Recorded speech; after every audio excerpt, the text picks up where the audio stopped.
so we've got it, it's in the workshop. The phone battery died just after taking some pictures. Not this exciting watching a machine get shoved into a workshop. But yeah, it's turned up.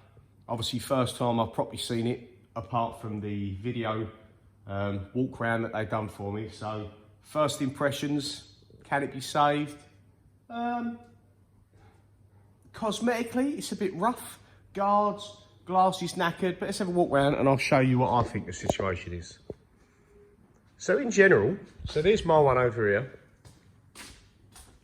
Mine's a year 2000, so it's ever so slightly newer and it doesn't have the nitrogen reg, but in general, I had to replace them. I've got a slightly different door, and that's all misted up and done. This one is still glass, and it's actually pretty good, but inside, all my paint is gone.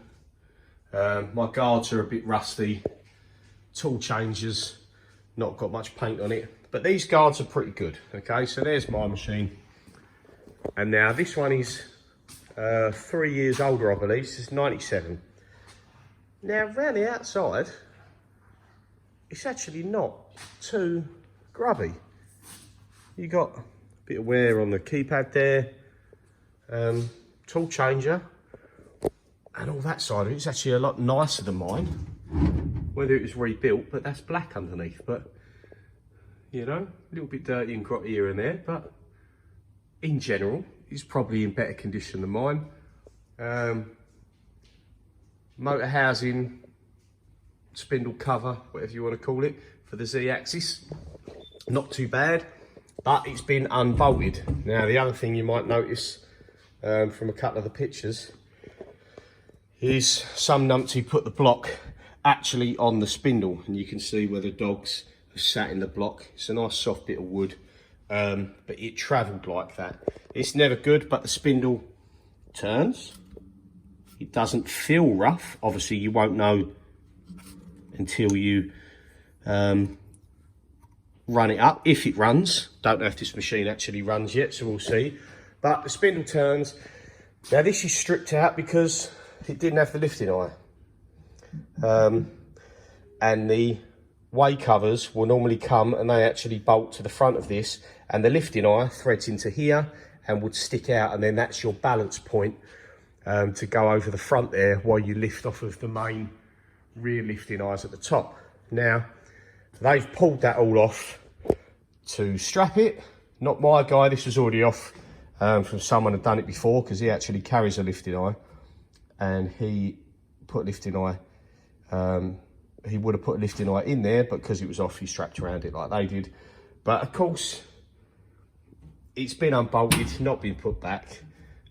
There's no screws for it, so, but that's just guards. The guards are beaten up, you know, they're not terrible, but they are beaten up. They've had a few homemade repairs by the look of it, and there's the Y-axis guard there, but you can see the ball screw. Now, obviously, I've no idea how this runs, if it runs even, but looking by that, the ball screw actually looks pretty good. Screen's a little bit burnt in, but aren't they all, because it's an old CRT. It's got a floppy there. Side windows are just complete junk, as they always are, but they're not expensive to replace. The doors, been replaced with like a Macrolon polycarb, and they've decided to bolt them in. Of course, that doesn't really work, so they've cracked. You can do it, they've just cracked over time. This one's just as bad, and actually the rollers are bent and have come off the runner, but the doors themselves are still, other than that roller coming off, these doors are actually nicer and more level than my one. So far, so good. Again, walking around it, the actual enclosure of the machine isn't too bad. You've got your coolant pump there. Wires are just out a little bit from that sheath and heat shrink, but it seems there was an airline that someone's actually made up with a hydraulic hose, which is like, might as well have used steel tube. I don't know why you'd use that for an airline, but regardless, this side of things looks good. That's for your fourth axis. Not sure what this switch is, I'll look into that. No idea, obviously that's for coolant. Now someone's hacked away at the doors because someone wanted to take the doors off by the look of it at some point. Bit grubby around the back of the cabinet. Normal sort of stuff up there. Let me just wiggle this because that, sorry. There you go. Should come open, but that is a little bit loose on there. I'm pretty sure when you take that grub screw out, there's a screw in the base there to keep that a little bit more steady, so no major issue.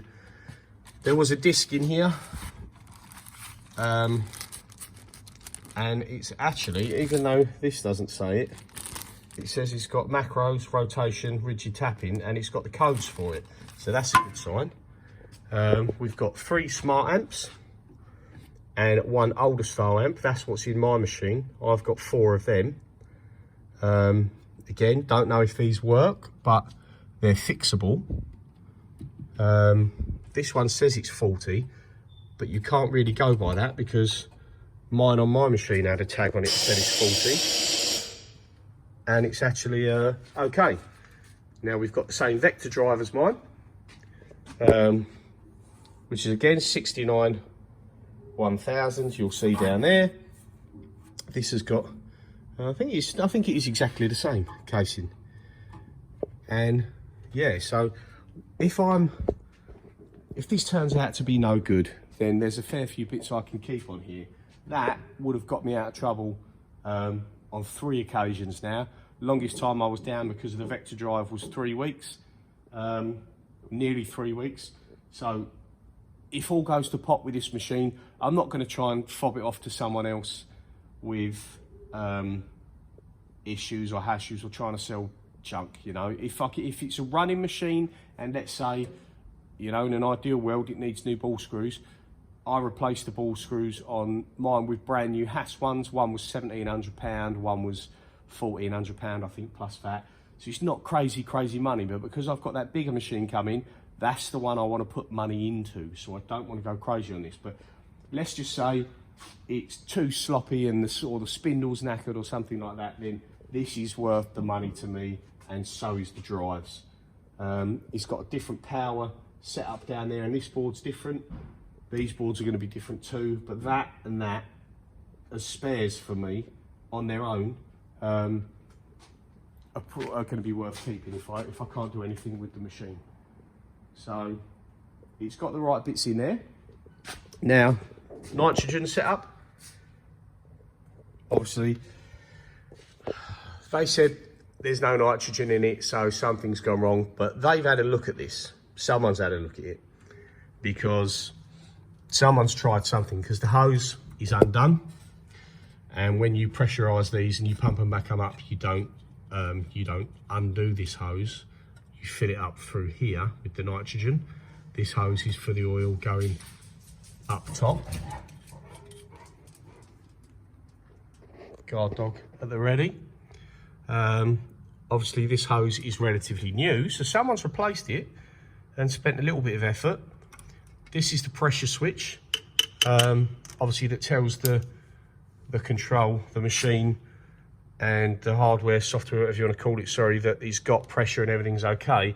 And then what you do to try and get rid of the e-stop is you bridge that.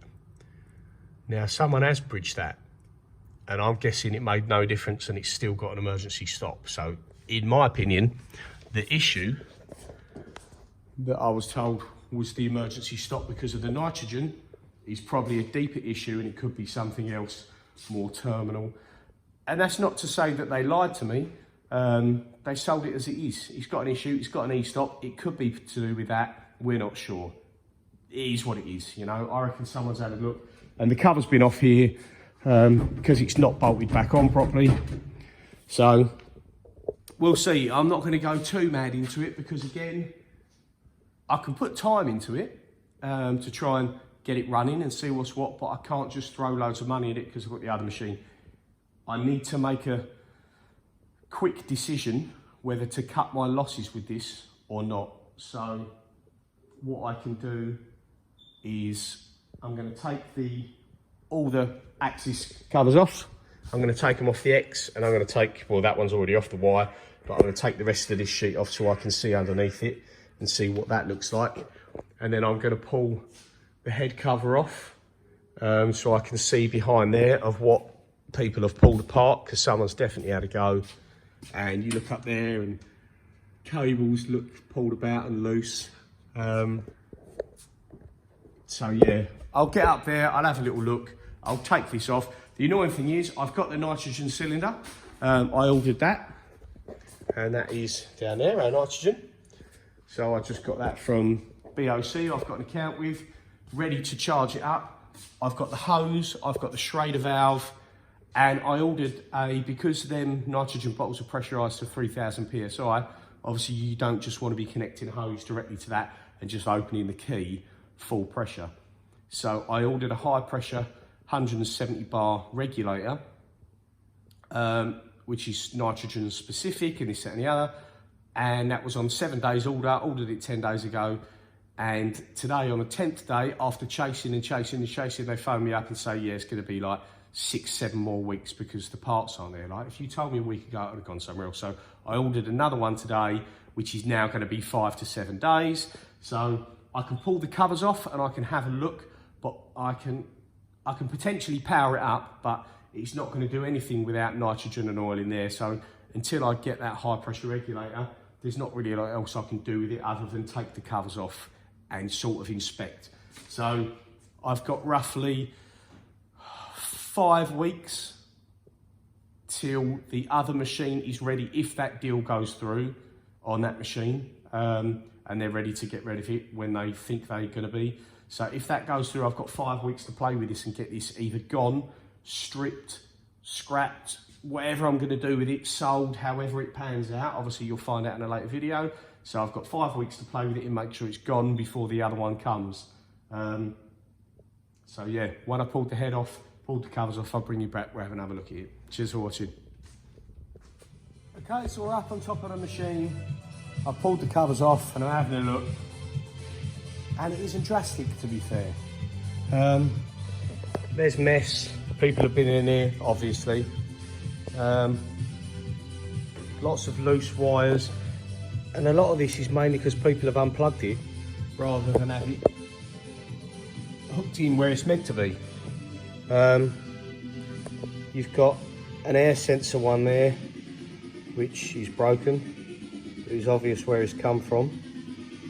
So I'll put that back in. This one is an oil switch or oil pressure, but that's for a gearbox machine. This is normally, on my machine, this is cable tied up out of the way. The rest of it looks good. The belt is obviously absolutely knackered, look. That should be tight. I had a problem with that on my machine and it sounded bad because of that. The motor cables and everything, oily and stuff and messy as it is. And the biggest reason for that is when they've been left is the head guard, big spindle cover, has a foam padding for soundproofing on it that, being 25 years old, it's degraded, it soaks up all the oil mist and then it runs oil everywhere, and I had the same issue on mine. Now, looking into this nitrogen cylinder setup, which I've never looked at before, here's our hose, which runs up, goes over and goes down into the cylinder. Now if I just try and put my torch there,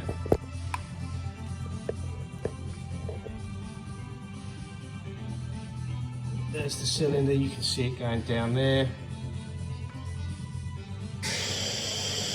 And then this tube, I'm guessing, is the bit that's filled with the oil.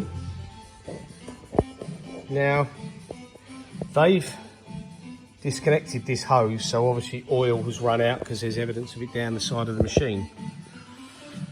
I can't really see anything to great effect there, but there's your normal grime, that my mill's covered in grime and this, that and the other, but there's no evidence of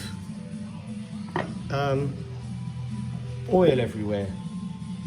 So I think I'm going to have a read up, have a look at how this assembly comes off and is unbolted, and then I'll have to have a look if we can take it off and check the seals and stuff, because the first thing I've got to do is put the hydraulic DTE 25 oil in it and see if it just pisses out everywhere. If it leaks everywhere, obviously seals or the cylinder's knackered. If it doesn't leak out of there, then obviously I can connect it back up and we'll put the nitrogen in and we'll see what happens. Or I might have to put oil in and then the nitrogen and pressurise it to see if it leaks. But yeah, so far, old machine as you'd expect, guard damage, axis Y and Z, X and Y, way covers damaged, you know, as expected, but it's all cosmetic so far. Currently, there's no real reason I can see why this wouldn't run. How it will run if and when it runs is another matter, but I'm going to put a bit more time into it, and I'm definitely going to look at this counterbalance and see if we can get power to it and see what's going on. So, yeah, next up I think will be get an extension lead, run power, and we'll see what it says for ourselves.